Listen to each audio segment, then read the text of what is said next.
What is up, everybody? 94K here. We're going to be talking about some nice little beans today. Let's get into it.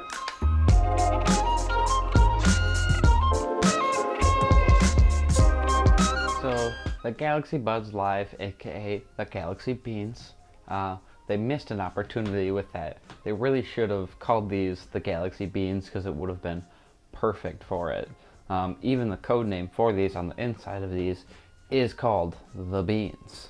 With that bean shape though, these do give a very comfortable fit. For me personally, I can wear these for roughly close to like 2 hours and then they'll start to hurt. Whereas a lot of other earbuds I've tried, like the Sony WF-1003s, AirPods Pros, standard AirPods, those all for me, even the Buds Plus as well, roughly about 30 minutes to an hour is about when they would start to actually hurt my ear.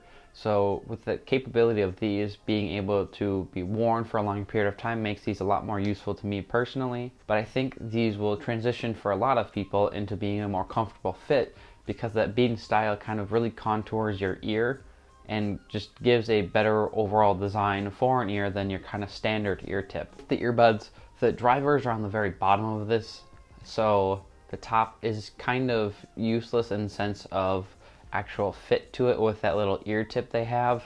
They do give you a small and large. I personally wore both. The large is a little bit more uncomfortable because it didn't fit nearly as well. For others that might, but it kind of helps hook it in a little bit more. I think personally, mainly, it probably is just to give it a little bit more comfortable of a fit. With an earbud comfort level though, that does change a lot as people have different preferences. So take it with a grain of salt when I say that these are comfortable, that it's going to change per every person as no one has the same ear.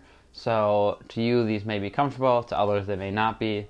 But definitely give them a shot because I do think they are one of the most comfortable earbuds that really probably anyone is going to try. With taking the earbuds out of the ear, these do tend to be kind of an issue for me.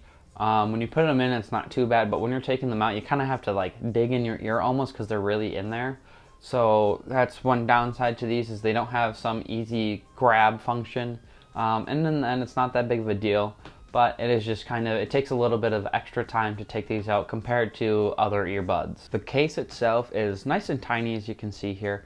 Very similar to the standard AirPods style of case with size. It's a little bit thicker than it. In general, it can still fit in the coin pocket of pants, or just in any pocket in general without it really kind of being a nuisance or being too big or anything like that. I keep mine in my right pocket with my keys. They're a little scuffed, not too much, so I'd probably recommend not putting them in a pocket with your keys, or if you do, make sure you have that coin pocket so they're not scuffed by that at all. The magnets in the case are actually pretty strong, so if you tip it over, they don't really shake it, they don't really fall out at all. And when you're going to put the earbuds back in, they find those magnets pretty easily, so you can just kind of plop them in and they'll find their way into their bean home. And the touch controls on this give you 4 different options. So you have single tap, double tap, triple tap, and then you have a hold. That single tap is going to be pause or play.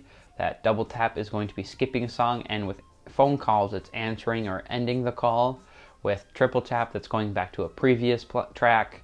And then the hold gives you 4 different options. So you can either use Spotify to start that up. You can use Bixby for whatever reason. You can use noise canceling. It's non-existent on these, and I'll get to that later. And then you can use what the most important one is, which is going to be volume up and volume down. So the left is volume down, the right is volume up, and that's by far the most useful one, as these don't have any other way if you don't have that to change volume directly on them, which can be a downside for a lot of earbuds because that's a pretty important thing to be able to change the volume on the earbud itself, in my opinion. So the one thing with the touch controls and the fit of these is that you have a lot of accidental touches as you're adjusting them in your ear. So as you go to adjust them, that touchpad control is like right dead center. You can see a little dot where it actually is, where that sensor is. And it works good, but as you're adjusting, you tend to touch it a lot. So it's pausing or playing, it's skipping tracks and all that kind of stuff. So that is one downside to these. So be careful when you adjust them. Try and go from kind of the top side and just push them down a little bit more if they do start to wiggle loose a bit. So that also then translates to taking them out of the ear. So if you have both in and take one out, you're most likely going to accidentally pause it. So one thing with these is they don't have the feature where if you take it out, it pauses automatically like a lot of others do. I wish that they would add this to it because it definitely has the capability for that. So when I take it out and it's still playing, that earbud, you can't use any of the touch controls. So it clearly knows when it's in and out. It does also have a sound when you put them on, signifying that they are in your ears and ready to be playing music or podcasts or whatever else you're listening to. The performance of these earbuds has been very good for me. I'm no audiophile by any means, but I think these do sound very good. A little bit better than standard AirPods, I would say.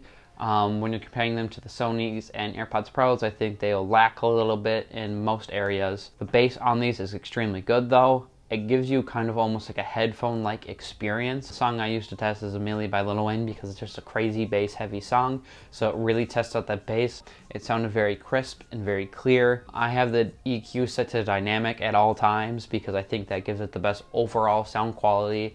It gives it the cleanest highs and mids and does a very good job managing all of that. So if you are looking for a solid earbud, these are definitely it when it comes to music.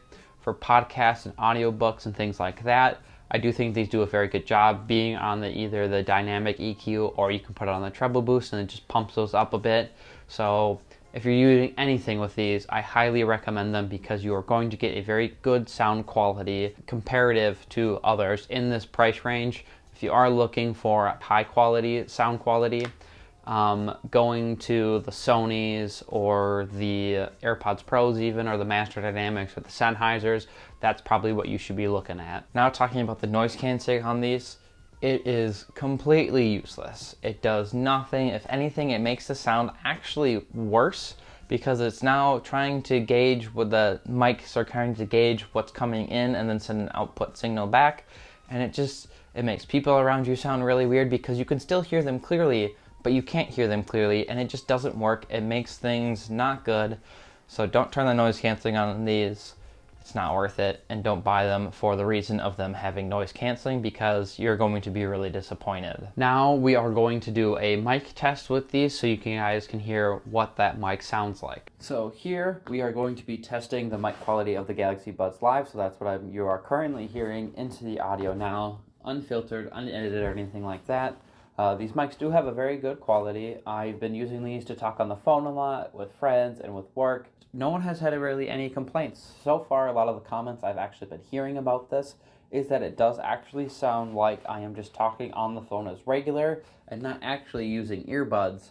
So these do have very solid mics and ones that are easily recommendable for people who are going to be doing a lot of talking on the phone. The battery life on the Beans is actually really good. Samsung quotes that they're going to have 8 hours of life without noise canceling and 29 hours with the case. Without that, it's 6 hours and then 22 hours. I use these for roughly 2.5 hours to 3 hours watching videos and music, and my volume was a little higher than 50% and it went down to 49% after that time. I put them back into the case. The case is at this point roughly around 78%. It charged them all the way up to 100 and only lost about 20%, being at 58% when I checked them at 100%. So that's a really good thing to know that you can get roughly full charge wise 2.5 out of this, but if you're putting them in at about 50%, you're gonna get roughly 5 entire charges out of this. And a lot of times you're not putting these earbuds in when they are at 0%. You're going to be putting them in at like 20 to like 70%, whatever that variation in between may be, but typically they're not going to be at a full 0%. So this case should really last you almost about a full week, depending on if you're using these 2 to 3 hours a day almost. The case does have a really good standby time. With the buds already at 100%, the case was at 79%. I went to bed at roughly about 11 p.m. The next morning I woke up roughly about 9 and the case is at 77%. So you're only losing 2% within that like 8 hours there. That's fantastic that these have that good standby time because they're going to be spending a lot of time in case. So having that good standby time is really important to extending the battery life of these buds. The app functions on here. This is where you can control the EQ, you can control the noise canceling. You then have the options to change between those hold options. So I do wish they gave you more customizable features within this app, like a full customizable EQ, not just preset ones from Samsung. That would be a nice thing. Or if they allowed you to have the function to turn on the option to where you take out an earbud and it pauses or plays that music when you put it back in. Are these little beans worth the $169 asking price? If you ask me, I'm going to tell you yes. Very good sound quality, really good battery life, good mics on them, so your all-around use is going to be really good. The noise canceling is a very disappointing thing. What I think Samsung should do would be give the Buds Plus noise canceling, put those at the $169, put these at the $149, and you have a killer true wireless earbud lineup for a solid price. Thanks for watching the video. I hope you enjoyed that. Hit that like and subscribe if you did. In the meantime, stay safe. I'll see you at the next video. Have a good one. Peace out.